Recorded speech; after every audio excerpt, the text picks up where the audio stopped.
আলহামদুলিল্লাহ, সম্মানিত উপস্থিতি, আজ ৩রা এপ্রিল ২০২৬ খ্রিস্টাব্দ, ২০শে চৈত্র ১৪৩২ বঙ্গাব্দ, ১৪ই শাওয়াল ১৪৪৭ হিজরি, অর্থাৎ শাওয়াল মাসের দ্বিতীয় জুমায় মহান আল্লাহ পাক আমাদের সবাইকে বিভিন্ন রকম দুনিয়াবি ব্যস্ততা থেকে আড়াল করে নানান রকম অসুখ বিসুখ রোগ শোক বিপদ আপদ বালা মুসিবত থেকে হেফাজত করে সপ্তাহের সর্বশ্রেষ্ঠ দিনে সপ্তাহের সর্বশ্রেষ্ঠ ইবাদত জুমার নামাজ আদায় করার লক্ষ্যে পৃথিবীর সবচাইতে পবিত্রতম জায়গা আল্লাহর ঘর মসজিদে আসার তৌফিক দিয়েছেন।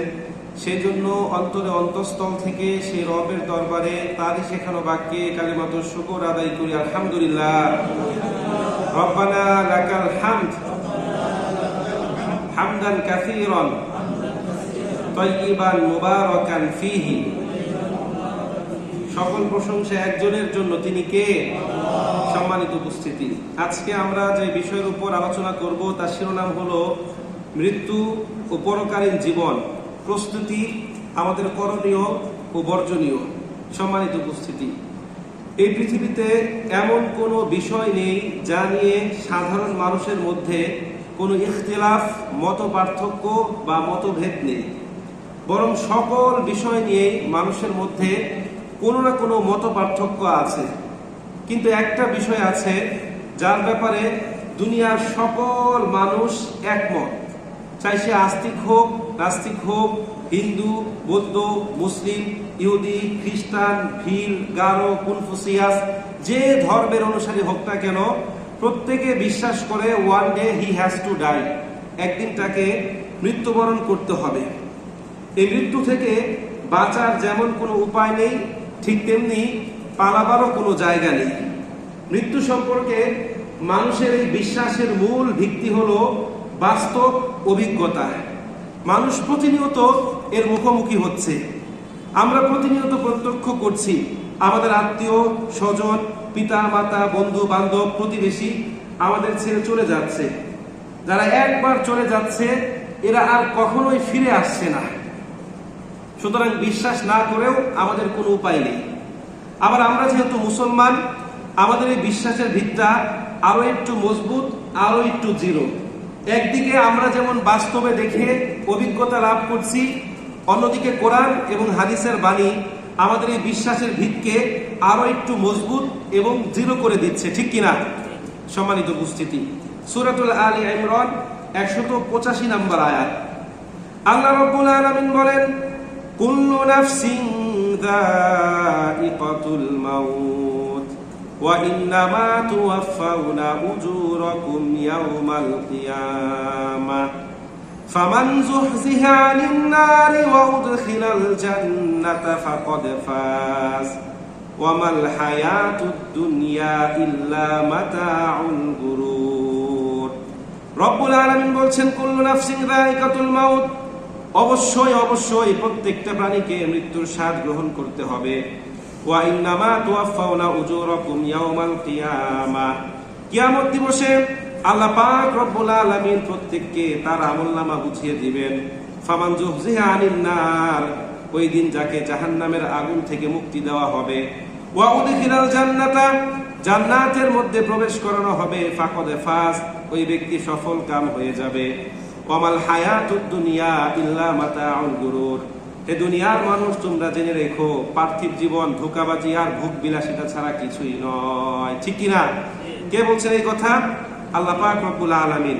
তো আলোচ্য আয়াতে কারিমায় আল্লাহ পাক বলছেন কুল্লু নাফস, প্রত্যেক প্রাণী। এর মানে প্রাণ আছে যার, মৃত্যু আছে তার, চাই সে মানব হোক দানব হোক, নবী রাসূল পীর আউলিয়া উলামায়ে কেরাম ফেরেশতা যেই হোক না কেন, প্রত্যেককে কি করতে হবে? মৃত্যুবরণ করতে হবে। যত নবী রাসূল এই পৃথিবীতে আগমন করেছিল সবাই চলে গিয়েছে, যত পীর আউলিয়া মহামানব এই পৃথিবীতে এসেছিল এবং আসবে সবাই মৃত্যুবরণ করবে। যত ফেরেশতা আছে সবাই একদিন শেষ হয়ে যাবে, জিবরাইল মিকাইল ইসরাফিল, এমনকি যেই ফেরেশতা সবার রূহ কবজ করে মৃত্যুদণ্ড কার্যকর করে সেও একদিন মৃত্যুবরণ করবে, ঠিক কিনা? অবশিষ্ট থাকবে কেবল কে? আল্লাহ পাক রব্বুল আলামিন। সূরাতুর রহমানের মধ্যে আল্লাহ পাক বলছেন, কুল্লু মান আলাইহা ফান ওয়া ইয়াবকা ওয়াজহু রাব্বিকা যুল জালালি ওয়াল ইকরাম। এই মহাবিশ্বে যা কিছু আছে সব কিছু নশ্বর, ধ্বংসশীল, অবিনশ্বর কেবল আপনার পালনকর্তা, যিনি মহিমান্বিত, সর্বাধিক সম্মানিত। সম্মানিত উপস্থিতি, বিশ্বজয়ী বাদশাহ সিকান্দার, সুলতান মাহমুদ গজনবী, সুলতান Suleiman, Genghis Khan, Timur Lang, Alexander the Great, Julius Caesar, এদের নাম আমরা ইতিহাসের পাতায় পড়েছি না? এরা ছিল অনেক ক্ষমতাসীন শাসক। এদের মধ্যে কেউ কি এখন পর্যন্ত জীবিত আছে? সবাই চলে গিয়েছে। সুতরাং আমার আপনার বাঁচার কোনো উপায় নেই, পালাবারও কোনো জায়গা নেই, ঠিক কিনা? সূরাতুন নিসা ৭৮ নম্বর আয়াত। আল্লাহ রাব্বুল আলামিন বলেন, আইনামা তাকুনু ইউদরিকুমুল মাউত ওয়ালাউ কুনতুম ফি বুরুজিম মুশাইয়্যিদা। রব্বুল আলামিন বলছেন, দুনিয়ার মানুষ তোমরা যেখানেই থাকো মৃত্যু তোমাদের পাকড়াও করবে। এমনকি যদি তোমরা সীসা নির্মিত দুর্গের মধ্যে লুকাও, সেখান থেকে মৃত্যু তোমাদেরকে তুলে আনবে। জোরে বলেন ঠিক কিনা? হ্যাঁ, যেখানেই থাকেন। আবার সূরাতুল জুমার ৮ নম্বর আয়াত আল্লাহ পাক বলেন, কুল ইন্নাল মাউতাল্লাযী তাফিরুনা মিনহু ফাইন্নাহু মুলাকিকুম সুম্মা তুরাদ্দুনা ইলা আলিমিল গায়বি ওয়াশ শাহাদাতি ফায়ুনাব্বিউকুম বিমা কুনতুম তা'মালুন। রব্বে কারীম বলছেন, কুল, হে নবী আপনি বলে দিন, ইন্নাল মাউত, নিশ্চয় মৃত্যু, আল্লাযী তাফিরুনা মিনহু, যা থেকে তোমরা মুখ ফিরিয়ে নাও, পলায়ন করতে চাও, ফাইন্নাহু মুলাকিকুম, অবশ্যই তোমরা তার সঙ্গে মোলাকাত করবে, সাক্ষাৎ করবে, তার মুখোমুখি হবে। সুম্মা তুরাদ্দুনা ইলা আলিমিল গায়বি ওয়াশ শাহাদাতি ফায়ুনাব্বিউকুম বিমা কুনতুম তা'মালুন। এরপর তোমরা এমন এক সত্তার মুখোমুখি হবে যিনি তোমাদের প্রকাশ্য অপ্রকাশ্য সকল কৃতকর্মের খবর রাখেন, আর সেদিন সকল কৃতকর্ম সম্পর্কে সকল মানুষকে অবগত করে দিবেন। অর্থাৎ আমি আপনি যা করেছি সব কিছু সম্পর্কে আল্লাহ পাক রব্বুল আলামিন আমাদেরকে জানিয়ে দিবেন।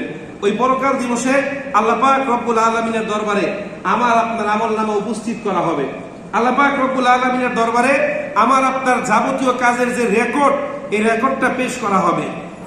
আপনি আমি রাতের আধারে, দিনের আলোতে, চার দেয়ালের মাঝখানে, খোলা আকাশের নিচে কখন, কোথায়, কিভাবে, কোন কাজটা সম্পাদন করেছি, এই সব কিছু সম্পর্কে যিনি জানেন তিনি কে? আল্লাহ পাক রব্বুল আলামিন। আল্লাহ পাক সূরাতুল কাফির 18 নম্বর আয়াতের মধ্যে বলছেন, মা ইয়ালফিজু মিন কওলিন ইল্লা লাদাইহি রাকিবুন আতীদ। ইয়ালফিজু শব্দের অর্থ হচ্ছে মানুষ দুই চোয়ালের মাঝখান দিয়ে যা কিছু বের করে। মানে আল্লাহ পাক বলছেন, মানুষ তার দুই চোয়ালের মাঝখান দিয়ে যা কিছু বের করে, অর্থাৎ জবান থেকে, এই সব কিছু লিপিবদ্ধ করার জন্য একজন লেখক, একজন প্রহরী নিযুক্ত আছে। এখন কি শুধুমাত্র দুই চোয়ালের মাঝখান দিয়ে যা বের হয়, অর্থাৎ মুখ দিয়ে আমরা যেটা ব্যক্ত করি সেটাই কি আল্লাহ পাক জানেন, না যা কিছু আমরা গুপ্ত করি, অপ্রকাশ্য রাখি সেটাও জানেন? সব কিছু জানেন। দলিল কি? সূরাতুল মুমিনুন 19 নম্বর আয়াত। আল্লাহ পাক বলেন, ইয়ালামু খাইনাতাল আয়ুনি ওয়া মা তুখফিস সুদূর। চোখের খেয়ানত এবং অন্তরের গহীনে কি লুকায়িত, এটা সম্পর্কেও যিনি জানেন তিনি কে? ধরেন একজন ব্যক্তি 10 লক্ষ টাকার একটা ব্যাগ নিয়ে যাচ্ছে, আপনি এটা দেখার পর মনে মনে ভাবতে শুরু করলেন, তার মাথায় বাড়ি মেরে যদি 10 লক্ষ টাকার ব্যাগটা আমি ছিনিয়ে নিতে পারতাম। এই যে অন্তরে একটা পরিকল্পনা করলেন, এটা সম্পর্কে যিনি জানেন তিনি কে? আমার এক লোক তার সুন্দরী স্ত্রী নিয়ে যাচ্ছে, আপনি তার দিকে তাকিয়ে তাকে দেখে অন্তরে তাকে নিয়ে খারাপ চিন্তা করলেন, এটা সম্পর্কে যিনি জানেন তিনি কে? আল্লাহ পাক রব্বুল আলামিন। সূরাতুল ইনফিতর 11 থেকে 12 নম্বর আয়াত আল্লাহ পাক বলেন, কিরামান কাতিবিন ইয়ালামুনা মা তাফআলুন। মানুষ যা কিছু করে এই সব কিছু লেখার জন্য দুজন সম্মানিত লেখক নিয়োজিত আছে। সম্মানিত উপস্থিতি, দেখুন পরকাল দিবসে যখন আল্লাহ পাক রব্বুল আলামিনের দরবারে তার বান্দাদের আমলনামা উপস্থিত করা হবে, তখন আল্লাহ পাক রব্বুল আলামিনের কিছু নাফরমান বান্দা অস্বীকার করবে। মানে দুনিয়াতে তো আমাদের এই স্বভাবটা আছে, আমরা সচরাচর পাপ কাজ করার পর, কোনো অফেন্স করার পর, অকারেন্স করার পর সেটাকে স্বীকার করতে চাই না, ঢেকে ফেলার চেষ্টা করি, ঠিক কিনা? হ্যাঁ, আমরা করার পরেও মিথ্যে কথা বলি, এই অভ্যাসটা মানুষের আছে। তো পরকাল দিবসেও থাকবে। তারা বলবে, আল্লাহ এই ফেরেশতা আমার সম্পর্কে মিথ্যে কথা বলছে, আমি এই কাজটা করি নাই, অমুক কাজটা আমি করি নাই, সে এটা লিখেছে, এভাবে সে বলতে থাকবে। তখন আল্লাহ পাক রব্বুল আলামিন এমন কিছু সাক্ষী উপস্থিত করবেন যেগুলো 24 ঘন্টা তার সঙ্গে উপস্থিত ছিল। আল্লাহ পাক রব্বুল আলামিন সূরাতুন নূরের 24 নম্বর আয়াতের মধ্যে বলেন, ইয়াউমা তাশহাদু আলাইহিম আলসিনাতুহুম ওয়া আইদিহিম ওয়া আরজুলুহুম বিমা কানু ইয়ামালুন। আল্লাহ পাক রব্বুল আলামিনের বান্দারা যখন তাদের কৃতকর্মের দায়ভার অস্বীকার করবে, তখন আল্লাহ পাক আমাদের এই জিহ্বার জবান খুলে দিবেন, আমাদের হস্তযুগল পদদ্বয় যা আছে এগুলোর জবান খুলে দিবেন। এগুলো আমাদের কৃতকর্ম সম্পর্কে কার কাছে সাক্ষ্য দিবেন? আল্লাহ পাক রব্বুল আলামিনের কাছে সাক্ষ্য দিবেন। তখন আপনি নিজেই বলতে পারবেন যে আপনি জান্নাতি না জাহান্নামী, কখন কোথায় কিভাবে কি করেছেন। দুনিয়ার সকল মানুষকে ফাঁকি দেওয়া গেলেও আল্লাহ পাক রব্বুল আলামিনকে ফাঁকি দেওয়ার কোনো ওয়ে আছে বলেন? নাই। সূরাতুল কাহফ 49 নম্বর আয়াত আল্লাহ পাক রব্বুল আলামিন বলেন, সেদিন আল্লাহ পাক রব্বুল আলামিনের কিছু বান্দা আক্ষেপের সুরে বলবে, মালি হাদাল কিতাব লা ইউগাদিরু সগীরাতান ওয়ালা কাবীরাতান ইল্লা আহসাহা ওয়া ওয়াজাদু মা আমিলু হাজিরা ওয়ালা ইয়াযলিমু রাব্বুকা আহাদা। আল্লাহর বান্দারা বলে, মালি হাদাল কিতাব, এ কেমন কিতাব, এ কেমন আমলনামা, লা ইউগাদিরু সগীরাতান ওয়ালা কাবীরাতান ইল্লা আহসাহা, এখানে তো ছোট বড় কোনো কিছু বাকি নাই। মানে আমি আমার জন্মের পর থেকে মৃত্যু পর্যন্ত যা কিছু করেছি সব কিছু স্পষ্ট ভাষায় ব্যক্ত করা আছে। আল্লাহ পাক বলেন, ওয়াজাদু মা আমিলু হাজিরা, সেদিন প্রত্যেকের সকল আমলনামা উপস্থিত করা হবে। ওয়ালা ইয়াযলিমু রাব্বুকা আহাদা, কারো প্রতি কোনো প্রকার জুলুম করা হবে না। জুলুম মানে কি? আপনি যেটা করেন না সেটা আপনার উপর চাপিয়ে দেওয়া, বা যেটা করেছেন সেটা থেকে আপনাকে বঞ্চিত করা। আর ইনসাফ মানে কি? আপনার যা যা আছে সবকিছু আপনাকে ন্যায়সঙ্গতভাবে বুঝিয়ে দেওয়া, ঠিক কিনা? আপনি একজনকে মার্ডার করেছেন, এটার বিচার করা। আপনি একটা ভালো কাজ করেছেন, এটার রিওয়ার্ড দেওয়া, পুরস্কার দেওয়া, ঠিক কিনা? এটার উল্টাপাল্টা করাকেই বলে জুলুম। জুলুমের বিপরীত শব্দ কি? ইনসাফ। সেদিন আল্লাহ পাক রব্বুল আলামিন কারো প্রতি কোনো জুলুম করবে না। আল্লাহ পাক রব্বুল আলামিন সূরাতুল ইসরার 14 নম্বর আয়াতের মধ্যে বলছেন, ইকরা কিতাবাকা কাফা বিনাফসিকা আল-ইয়াওমা আলাইকা হাসিবা। সেদিন আল্লাহ পাক হাতে একটা বই দিয়ে বলবেন, নাও পড়ো এটা। কাফা বিনাফসিকা আল-ইয়াওমা আলাইকা হাসিবা, আজকে তোমার হিসাব দেওয়ার জন্য তুমি নিজেই যথেষ্ট। ধরেন এই যে একটা বছর, গত শাওয়াল মাস থেকে শাওয়াল মাস আমাদের মাঝখানে চলে গিয়েছে, এই একটা বছরে ধরেন 365 দিন যদি আমরা ধরি, তাহলে প্রত্যেকদিন 5 ওয়াক্ত করে নামাজ হলে কত ওয়াক্ত নামাজ হয়? এই 5 ওয়াক্ত নামাজের মধ্যে কয় ওয়াক্ত নামাজ আপনি জামাতের সহিত আদায় করেছেন? কয় ওয়াক্ত নামাজ জামাত ছুটে গিয়েছে? কয় ওয়াক্ত নামাজ কাজা হয়েছে? দৈনিক কয়টা মিথ্যা কথা বলেছেন? কয়জনকে ধোঁকা দিয়েছেন? কয়জনের উপকার করেছেন? কয়টা হালাল কাজ করেছেন? কয়টা হারাম কাজ করেছেন? কয় টাকা দান করেছেন? রাতে ঘুমানোর আগে কয়বার ইস্তেগফার পাঠ করেছেন? এক বছরে আপনার কয়টা কবিরা গুনাহ হয়েছে? এইগুলো যদি একটা খাতার মধ্যে লিপিবদ্ধ থাকে, এক বছর পর আপনি দেখে বলতে পারবেন না আপনি জান্নাতি না জাহান্নামী? বলতে পারবেন কিনা?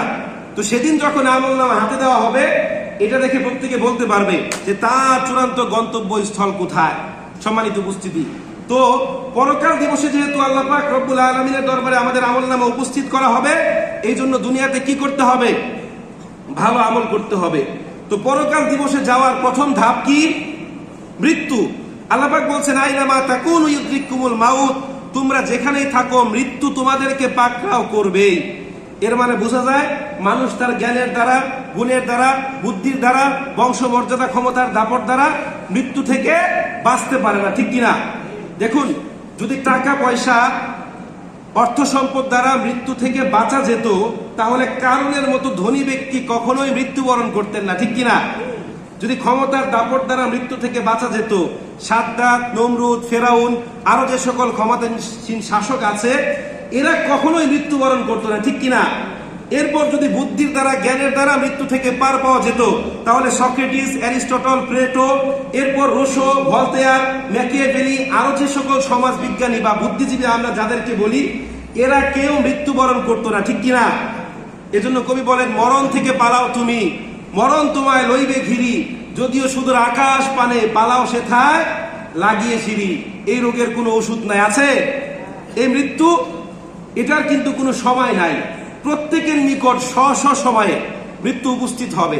যাকে আল্লাহ পাক রব্বুল আলামিন যতদিন হায়াত দিয়েছে, সে ঠিক ততদিন পৃথিবীতে বাঁচবে। যার মৃত্যু আল্লাহ পাক রব্বুল আলামিন যেভাবে নির্ধারণ করেছেন, ওই ব্যক্তি ঠিক সেইভাবেই মারা যাবে। আল্লাহ পাক রব্বুল আলামিন সূরাতুল আরাফের 34 নম্বর আয়াতের মধ্যে বলছেন, ওয়ালিকুল্লি উম্মাতিন আজাল ফাইদা জাআ আজালুহুম লা ইস্তাখিরুনা সাআতা ওয়া লা ইস্তাকদিমুন। আল্লাহ পাক বলছেন, এমনি ভাবে আমি আল্লাহ পাক রব্বুল আলামিন প্রত্যেক জাতির জন্যই মৃত্যু নির্ধারণ করেছি। আর এই মৃত্যু কারো কাছে এক মুহূর্ত আগেও আসবে না, এক মুহূর্ত পরেও আসবে না। এই যে ধরেন গত কয়েকদিন পূর্বে, সম্ভবত 8 দিন কি 9 দিন, আমাদের বাংলাদেশে দৌলদিয়া ফেরিঘাটে একটা বাস ফেরিতে ওঠার সময় নিয়ন্ত্রণ হারিয়ে নদীর মধ্যে পড়ে গিয়েছে, ঠিক কিনা? প্রায় 20 থেকে 22 জন, সর্বশেষ সংবাদ যেটা আমি পেয়েছিলাম, আরো বেশি হতে পারে, স্পট ডেড, জায়গায় মারা গিয়েছে। এখন প্রশ্ন হলো, ওই বাসের মধ্যে যারা ছিল সবাই কি মারা গিয়েছে? সবাই কি মারা গিয়েছে? যায় নাই। ওই বাসের মধ্যে কমসে কম হলো 50 জন যাত্রী ছিল, ঠিক কিনা? ফেরিতে ওঠার সময় অনেকে নেমেছে ইস্তিনজা করতে, অনেকে খাবার কিনতে, আবার এক বাবা তার ছেলেকে নিয়ে বের হয়েছে ফেরি বা নদী দেখাতে। ওই বাচ্চার মা কিন্তু কোথায় ছিল? ভিতরে ছিল। তো যে সকল যাত্রী সহ এই বাসটা নদীতে পড়ে গিয়েছে, বাসের মধ্যে যারা ছিল সবাই কিন্তু আমার মারা যায় নাই, ওখান থেকে অনেকে বের হয়ে আসতে পেরেছে, ঠিক কিনা? এর মানে বোঝা যায় যাদের মৃত্যু আল্লাহ পাক ওইখানে নির্ধারণ করেছেন শুধুমাত্র তারাই ওখানে মৃত্যুবরণ করেছে। যাদের হায়াত অবশিষ্ট আছে তারা যে কোনো উসিলায় হোক, খাবার কিনতে গিয়ে হোক, ইস্তিনজা করতে গিয়ে হোক, অথবা ফেরি দেখতে গিয়ে তারা সেখান থেকে বেঁচে ফিরেছে, ঠিক কিনা? এটাই কিন্তু আমাদের সামনে সবচেয়ে জ্বলন্ত প্রমাণ, ঠিক কিনা? সম্মানিত উপস্থিতি, একজন জগৎ বিখ্যাত ইসলামিক স্কলার্সের একটা উক্তি আমি কোট করে রেখেছিলাম, বারবার আপনাদের সামনে বলি। The most certain things in our life is death, but the most uncertain things in our life is the time of death. We know one day we'll die, but we don't know when we'll die. We don't know where we'll die. We don't know how we'll die. তার কথাটাকে যদি বাংলায় অনুদিত করা হয় তাহলে এমন হবে, The most certain things in our life is death. আমাদের জীবনের সবচেয়ে নিশ্চিত বিষয় হচ্ছে মৃত্যু, ঠিক কিনা? But the most uncertain things in our life is the time of death. কিন্তু আমাদের জীবনের সবচেয়ে অনিশ্চিত বিষয় হচ্ছে মৃত্যুর সময়। আমরা জানি যে মারা যাব, কিন্তু জানি না কখন, কোথায়, কিভাবে মারা যাব। কেউ জানেন? বলতে পারেন না, ঠিক কিনা? তো এতক্ষণ যা আলোচনা করলাম সেখান থেকে একটা বিষয় স্পষ্ট প্রতীয়মান হয় যে ওয়ান ডে আমরা মৃত্যুবরণ করব, ঠিক কিনা? কিন্তু এই মৃত্যু সবার একই হালতে হবে না। কারো মৃত্যু হবে আরামদায়ক পরিবেশে, সুহালে, আবার কারো মৃত্যু হবে অত্যন্ত যন্ত্রণাদায়ক পরিবেশে, কুহালে। দলিল কি? সূরাতুল জাসিয়া 21 নম্বর আয়াত। আল্লাহ পাক রব্বুল আলামিন বলেন, আম হাসিবাল্লাযীনা ইজতারাহুস সাইয়্যাতি আন নাজআলাহুম কাল্লাযীনা আমানু ওয়া আমিলুস সলিহাত সাওয়াআম মাহইয়াহুম ওয়া মামাতুহুম সাআ মা ইয়াহকুমুন। আল্লাহ পাক বলছেন, অপরাধীরা কি মনে করে আমি জীবন এবং মৃত্যুর দিক থেকে তাদেরকে ওদের সমান হিসেবে গণ্য করব, যারা ঈমান এনেছে এবং নেক কাজ করেছে? আর তারা যে ধারণা করে তা কতই না নিকৃষ্ট, কতই না মন্দ। এর মানে যারা নিরপরাধ আর যারা অপরাধী এদের মৃত্যু একই হালে হবে না। দেখুন, একজন ইমানদার বান্দার যখন রুহু কবজ করা হবে তখন তার অবস্থা কেমন হবে? একজন যুবক যতটা সুদর্শন হতে পারে তার রূপ ধারণ করে, সাদা কাপড় পরিধান করে, সুন্দর সুগন্ধি মেখে তার মাথার কাছে এসে বসবে।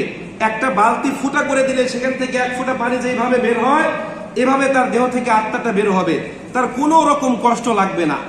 পক্ষান্তরে একজন বদকার ব্যক্তির রুহু কিভাবে কবজ হয়? আল্লাহ নবী ইব্রাহিম আলাইহিস সালাতু ওয়াস সালাম একবার আজরাইলকে জিজ্ঞাসাবাদ করেছিল, আজরাইল, তুমি কিভাবে একজন বদকার বান্দা রুহু কবজ করো? সে বললেন, হে আল্লাহর খলিল, আপনি সহ্য করতে পারবেন না। তো ইব্রাহিম আলাইহিস সালাতু ওয়াস সালাম ছিলেন একটু কৌতূহলী নবী, সে যেটা চাইতেন সেটা দেখতে, মানে তার ইচ্ছা সে দেখবেই। তো সে বললেন, তো আজরাইল আলাইহিস সালাতু ওয়াস সালাম বললেন, ঠিক আছে, আপনি উল্টা দিকে ঘুরেন। সে যখন উল্টা দিকে ঘুরলো তখন সে তার আসল রূপ ধারণ করলো, বিশাল আকৃতির দেহ, এরপর গরুর শিংয়ের মতো দাঁত, গা থেকে অবর্ণনীয় দুর্গন্ধ, বড় বড় চুল, খাড়া খাড়া লোম, নাক মুখ দিয়ে আগুনের ফুলকি বের হচ্ছে। ইব্রাহিম আলাইহিস সালাতু ওয়াস সালাম যখন উল্টা দিকে ঘুরলেন তাকে দেখার সঙ্গে সঙ্গে সে জ্ঞান হারিয়ে ফেললেন। সম্মানিত উপস্থিতি, আবার দেখেন যারা বদকার বান্দা, এদের রুহু কবজ করার সময় এদের কেমন কষ্ট হবে। আল্লাহ পাক রব্বুল আলামিন সূরাতুল আনআমের 93 নম্বর আয়াতের মধ্যে বলছেন, সুর দিলে অনেক সময় লাগবে, আমি ন্যাচারালি বলি। আল্লাহ পাক বলছেন, আল্লাহ তাআলা ইযি যালিমুনা ফি গামরাতিল মাউত ওয়াল মালাইকাতু বাসিতু আইদিহিম আখরিজু আনফুসাকুম আল ইয়াওমা তুজজাউনা আযাবাল হুন বিমা কুনতুম তাকুলুনা আলাল্লাহি গায়রাল হক ওয়া কুনতুম আন আয়াতিহি তাস্তাকবিরুন। আল্লাহ পাক বলছেন, হে নবী, ওয়ালাউ তারা ইযি যালিমুনা ফি গামরাতিল মাউত, আপনি যদি দেখতেন যখন জালেমরা মৃত্যু যন্ত্রণায় কাতরাতে থাকবে, ওয়াল মালাইকাতু বাসিতু আইদিহিম, আর ফেরেশতারা তাদের দিকে হাত প্রসারিত করবে এবং বলবে, আখরিজু আনফুসাকুম, দাও তোমাদের প্রাণটা বের করে দাও, আল ইয়াউমা তুজজাউনা আযাবাল হুন, আজকে তোমাদের জন্য রয়েছে অত্যন্ত অত্যন্ত যন্ত্রণাদায়ক শাস্তি, বিমা কুনতুম তাকুলুনা আলাল্লাহি গায়রাল হক, এই জন্য যে তোমরা আল্লাহর ব্যাপারে অসত্য কথা বলতে, ওয়া কুনতুম আন আয়াতিহি তাস্তাকবিরুন, আর অহংকার বশত আল্লাহ পাক রব্বুল আলামিনের আয়াতগুলোকে কি করতে? অস্বীকার করতে, যার ফলে আজকে তোমাদের জন্য এই সকল যন্ত্রণাদায়ক মৃত্যু। এখন দেখেন, আমরা অনেক সময় আমাদের চর্মচক্ষু দিয়ে কি দেখি? আমরা দেখি যে ধরেন একজন ভালো মানুষ যুদ্ধের ময়দানে এক শত্রুপক্ষের তরবারির আঘাতে তার গলা কেটে গিয়েছে, সে গলা কাটা অবস্থায় মৃত্যুবরণ করেছে। মানে এটা আমাদের কাছে মনে হয় কি কষ্টজনক মৃত্যু, ঠিক কিনা? আবার একজন গুনাহগার বান্দা হসপিটালের বেডে অক্সিজেন টানতে টানতে মৃত্যুবরণ করেছে। দেখেন, মৃত্যু যন্ত্রণা এটা হচ্ছে একটা অদৃশ্য জগতের বিষয়। কিসের বিষয়? অদৃশ্য জগতের বিষয়।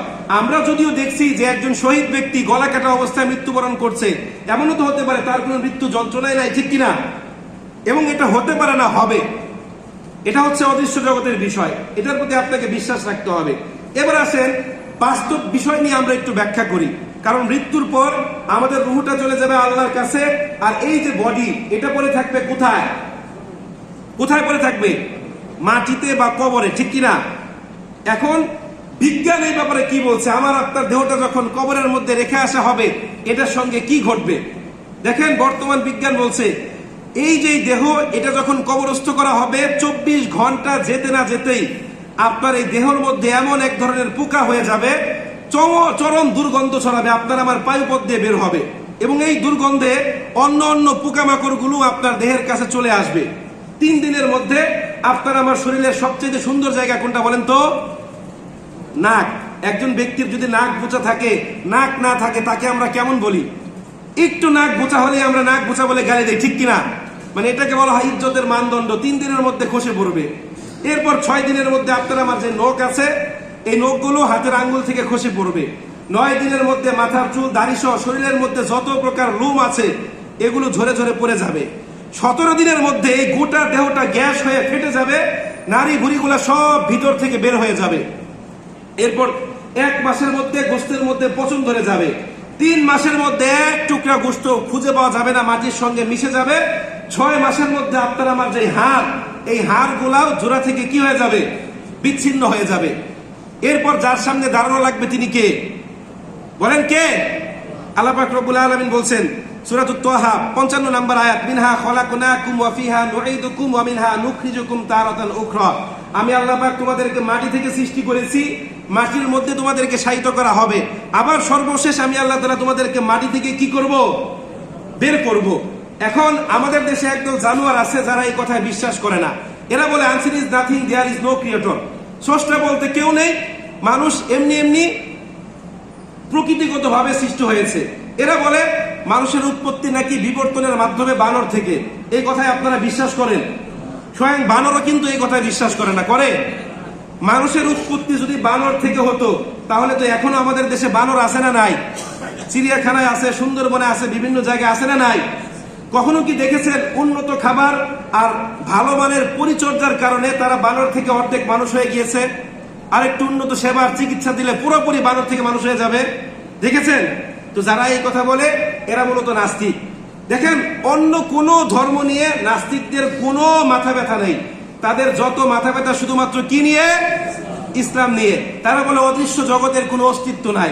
দেখুন, এরকম অনেক অদৃশ্য বিষয় আছে যেটার অস্তিত্ব আমরা কি করি? বিশ্বাস করি। আল্লাহ পাক বলছেন লাকাদ খালাকনাল ইনসানা ফি আহসানি তাকবীম। আমি আল্লাহ পাক মানুষকে সবচাইতে সুন্দর করে সৃষ্টি করেছি, ঠিক কিনা? এই সৃষ্টির শ্রেষ্ঠ জীব যখন আল্লাহর অস্তিত্ব অস্বীকার করে তখন তাকে কি মানুষ বলা যায়? আপনারা মনে হয় কেউ বুঝেন নাই, একটু কষ্ট হচ্ছে আপনাদের, তাই তো? তাদেরকে কি মানুষ বলা যায়? কি বলতে হয়? জানোয়ার। আল্লাহ পাক রব্বুল আলামিন বলেন মিনহা খলাকনাকুম ওয়া ফিহা নুঈদুকুম ওয়া মিনহা নুখরিজুকুম তারাতান উখরা। আমি আল্লাহ পাক তোমাদেরকে মাটি থেকে সৃষ্টি করেছি, মাটির মধ্যে তোমাদেরকে শায়িত করা হবে, আবার সর্বশেষ মাটি থেকে তোমাদেরকে উঠানো হবে। কেন? তাফসিরে জালালাইনের মধ্যে আল্লামা জালালউদ্দিন সুয়ুতী রাহমাতুল্লাহি আলাইহি বলছেন লিল হিসাব, বান্দার কৃতকর্মের হিসাব নেওয়ার জন্য, আমার আপনার বিচার করার জন্য। আল্লাহ পাক রব্বুল আলামিন বলেন আলাইসাল্লাহু বিআহকামিল হাকিমিন। আমি আল্লাহ পাক কি বিচারকদের বিচারক নয়? এর মানে দুনিয়ার যত মানুষ আছে, ধনী গরিব, ছোট লোক বড় লোক, শিক্ষিত মূর্খ, গ্রাম্য শহরে, এরপর সচিব, এরপর আমলা কামলা, রিকশাওয়ালা, ঠেলাওয়ালা, ভ্যানওয়ালা, কৃষক, শ্রমিক, দিনমজুর, সবার বিচার যিনি করবেন তিনি কে? যে আল্লাহ পাক রব্বুল আলামিন পরকাল দিবসে বিচার করবেন, সেই আল্লাহ পাক মনে হয় এখন ঘুমিয়ে আছেন, ঠিক কিনা?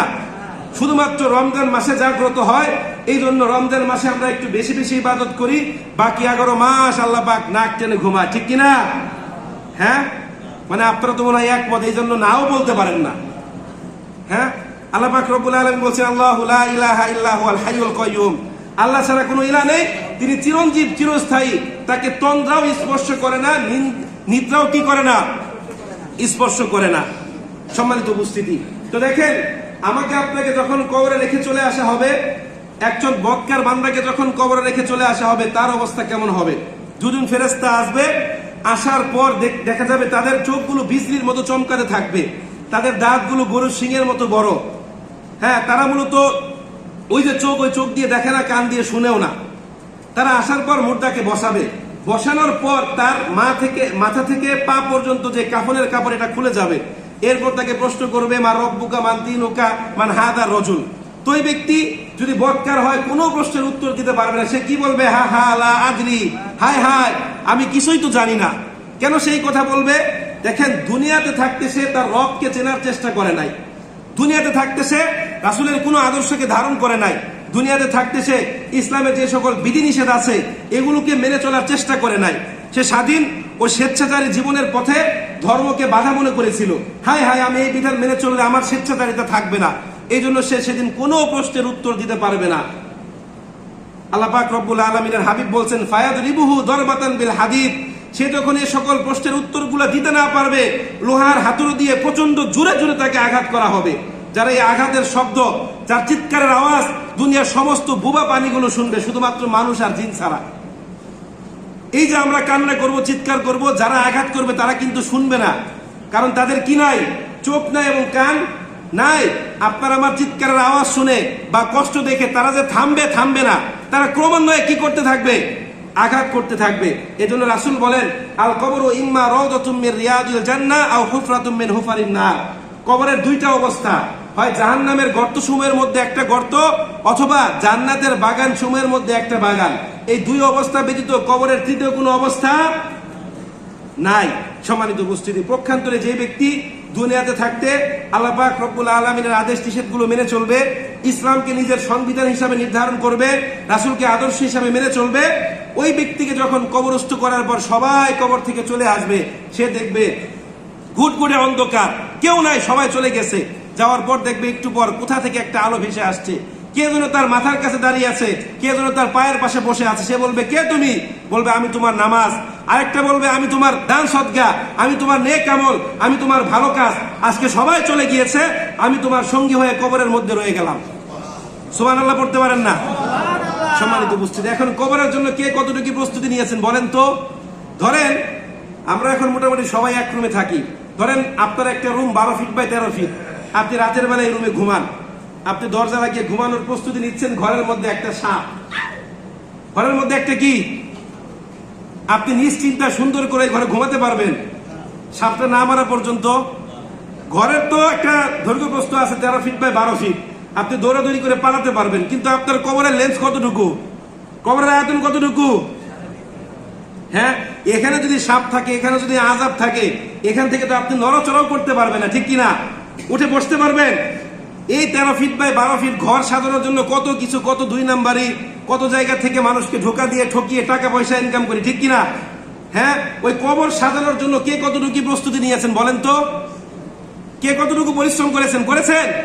সম্মানিত উপস্থিতি, এবার আসেন একটা চরম সত্য কথা আপনাদেরকে বলি। তো এতক্ষণ আলোচনার পর আমরা বুঝতে পারলাম যে আমাদেরকে মৃত্যুবরণ করতেই হবে, নাকি বাঁচার কোনো উপায় আছে? কেন মৃত্যুবরণ করতে হবে? আল্লাহ পাক রব্বুল আলামিন সূরাতুল মুলকের 2 নম্বর আয়াতের মধ্যে বলছেন, আল্লাযী খালাকাল মাউতা ওয়াল হায়াতা লিয়াবলুয়াকুম আইয়ুকুম আহসানু আমালা। আমি আল্লাহ পাক রব্বুল আলামিন তোমাদের মৃত্যু এবং জীবন সৃষ্টি করেছি। কেন?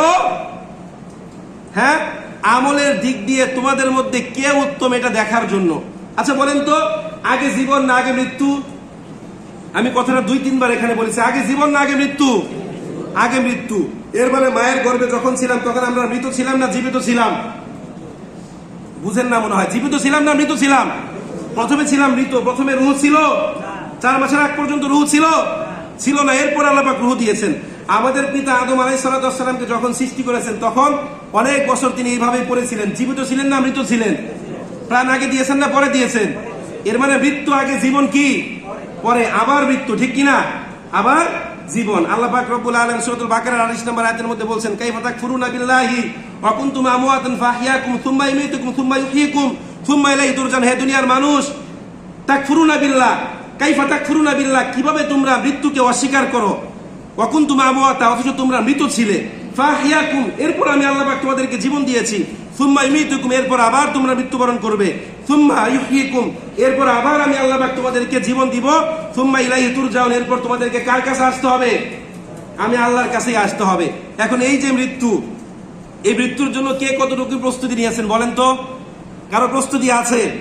ধরেন কালকে যদি মারা যান, আপনার গন্তব্যস্থল কোথায় হবে, জান্নাত না জাহান্নাম, আপনি বলতে পারবেন, আমি পারবো না, ঠিক কিনা? আপনি বলতে পারবেন না। এখন আপনি জানেন যে সেখানে গেলেই আযাব আর শাস্তি, জানার পর কেন আপনি খারাপ কাজ করছেন, ভালো কাজ করছেন না? আর যদি না জানেন তাহলে ভিন্ন কথা, আর যদি জানার পর করেন তাহলে আপনি বিশ্বাস করেন না, ঠিক কিনা? আমি বললাম এই যে একটা সার্কিট বোর্ড আছে, এখানে ইলেকট্রিসিটি আছে, হাত দিলে আপনি বিদ্যুতে শর্ট খেয়ে মারা যাবেন, এটা যদি বিশ্বাস করেন আপনি হাত দিবেন না, আর যদি বিশ্বাস না করেন তাহলে বলবেন হাত দেই, হুজুর বলেছে, ঠিক কিনা? এর মানে আমরা কেউ বিশ্বাস করি না যে আমরা মারা যাব, ঠিক কিনা? জান্নাত জাহান্নাম যদি বিশ্বাস করতাম ঠিকই দুনিয়ার মানুষ ভালো কাজ করতো, ঠিক কিনা? বিশ্বাস করি কিন্তু মানি না। এই বিশ্বাসের কোনো ভ্যালু আছে? আপনি বিশ্বাস করলেন এর মধ্যে কারেন্ট আছে, কিন্তু তারপর আবার হাত ঢুকিয়ে দিলেন, এটাকে কি বিশ্বাস বলে? বলেন বিশ্বাস বলে? সম্মানিত উপস্থিতি, সর্বশেষ একটা আয়াত বলে শেষ করে দিব। আল্লাহ পাক সূরাতুল আনআমের 27 নম্বর আয়াতের মধ্যে বলছেন, ওয়ালাউ তারা ইযু কিফু আলান নার ফাকালু ইয়া লাইতানা নুরাদ্দু আলা নুকাযযিবা বিআয়াতি রাব্বিনা ওয়া নাকুনা মিনাল মুমিনিন। আল্লাহ পাক বলছেন, ওয়ালাউ তারা, হে নবী, যদি আপনি দেখতেন, ইযু কিফু আলান নার, যখন জাহান্নামীরা জাহান্নামের যে দ্বার প্রান্তে দাঁড়াবে, তখন তারা আফসোস করতে থাকবে, তারা বলবে, ফাকালু, বলবে, ইয়া লাইতানা, হায় আফসোস, নুরাদ্দু আলা নুকাযযিবা বিআয়াতি রাব্বিনা, রদ্দায়রদ্দু শব্দের অর্থ হচ্ছে ফিরে যাওয়া, আমরা যদি আরেকবারের জন্য দুনিয়ায় প্রত্যাবর্তন করতে পারতাম তাহলে ওয়ালা নুকাযযিবা বিআয়াতি রাব্বিনা, আল্লাহর আয়াতগুলোকে অস্বীকার করতাম না, ওয়া নাকুনা মিনাল মুমিনিন, আর আমরা পাক্কা পাক্কা ঈমানদার হয়ে ফিরে আসতাম। এখন মৃত্যুবরণ করার পর কি আর সুযোগ আছে দুনিয়াতে আসার? তখন আফসোস করে কোনো লাভ হবে? বলেন কোনো লাভ হবে? এই জন্য তখন আফসোস করার আগে এখন একটু সংযম বা মানে নিজেকে সংযমী করেন, নিজেকে পাপ কাজ থেকে নিয়ন্ত্রণ করেন, ভালো কাজ করেন। আল্লাহ পাক রব্বুল আলামিন পরকাল দিবসে আপনাকে এমন ভালো রাখবে যে তখন আর কোনো কি করতে হবে না, আফসোস করতে হবে না। আল্লাহ পাক আমাদের সবাইকে তৌফিক দান করুন।